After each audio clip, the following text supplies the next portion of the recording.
Here's Aaron's here with the Mul-T-Lock Junior that I just picked, and I've been looking at the design of it, and I didn't go through a lot of this on my picking video because I wanted to try to figure out how this thing worked really without doing it at one time.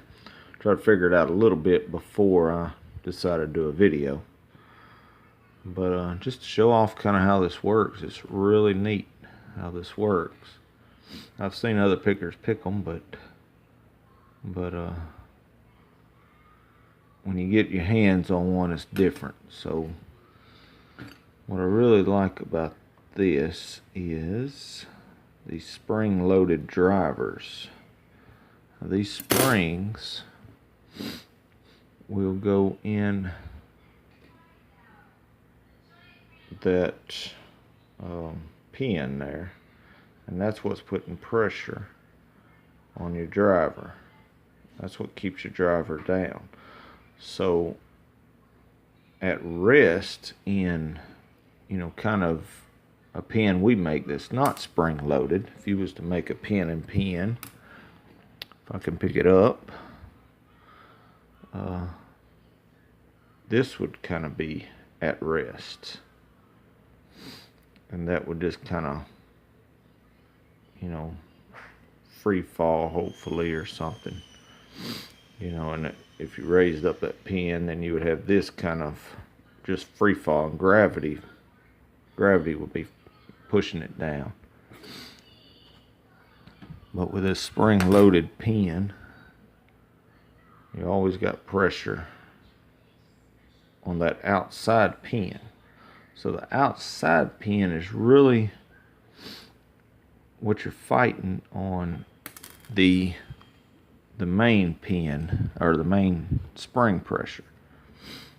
The inside spring pressure, let's see if we can see this. There we go. And that is just really light. You can barely feel that. So if you was to hit that with a pick, you can just barely feel that. So there's really not much feedback right there, and that's what makes this lock kind of difficult. And then you get the spools.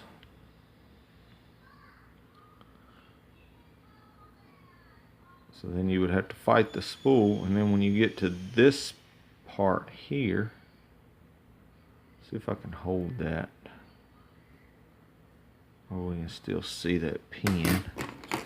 And then if I was to, I'm fixing to drop it. I don't know how to hold it. But let's say this way. All right, let's say we're at shear on the spool pin. Then you have to set the inner pin. So there's the inner pin moving there. And you can't even hardly feel that pin moving at all. You just basically just kind of brush under it. It's not really a lifting to that. That's just a brush under.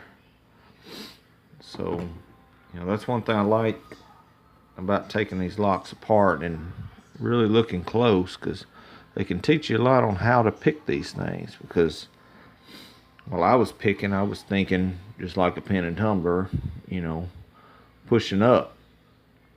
But the spring tension's so light that it doesn't really play like that. And these are just amazing. You go in here trying to set these pins, you have to set your outside pin first. There's one. So you set your outside pin. This is hard to do, this one. There you go. Set your outside pin. Then after it's set, because your driver will be sitting on top of your plug here, on the edge of the plug, then you got to go in and find the inside of the pin without an overset. And this probably plays into my picks need filed down and thinned out. But then you have to set your inside.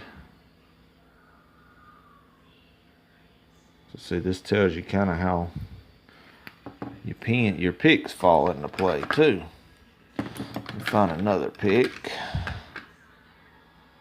And they confuse me because some of them's left, some of them's right. Trying to find the right one.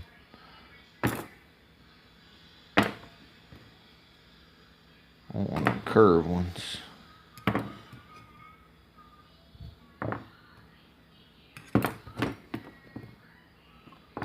There's one. Alright, here's one of these curved hook ones. I'm going to try to see what that does. So you set your outer pin and then you got to go under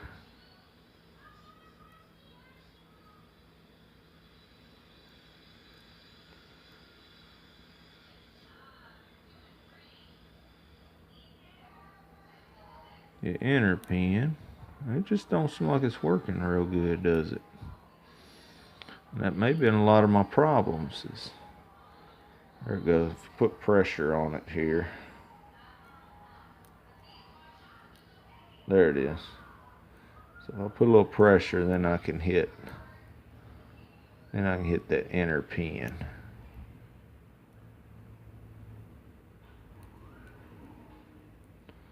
But I'm going to play with this a little more with these picks, and that way I can try to file these picks down a little thinner and try to get them in there where they'll fit a little better. Whoop, I just flipped that one out of there. But it's a really nice design on how these things work. And it's kind of difficult. There's a good one now. Alright, so you set your outside pin like that. Then you got to sneak in here and get under it right. There it is. And then set your inside pin. And it's real touchy. There's very little. It's not like a pin and tumbler where you can hammer down the tension and hammer down on it. I mean, this is subtle. That's going to take a lot of getting used to for me, because I like to. I mean, look how little that movement is right there. Very little movement. So that's going to take a lot of getting used to. But I just want to go over some of that and kind of, I guess, a how-to these locks work. Maybe give somebody a little insight that might be thinking about tackling one of these things. But you know, it's going to work like a pin and pin. You got to pick all these outside pins first, so it will set into a false set onto your inside pins, and then you can go back and bump your inside pins. So that's all I wanted to show off, was kind of how this lock works. Looks like number 3 is the deepest, so that's the deepest spool, and I think that was probably the last one that I'd set too when I picked it. So I mean, that shows how much you have to come up, but it's really not a lot. And then you don't have much of that pin, just that much to set. So it's really interesting design, and yeah, and that's all I got here. Just want to try to go over this with you. So y'all, thanks for watching. Be legal, and God bless.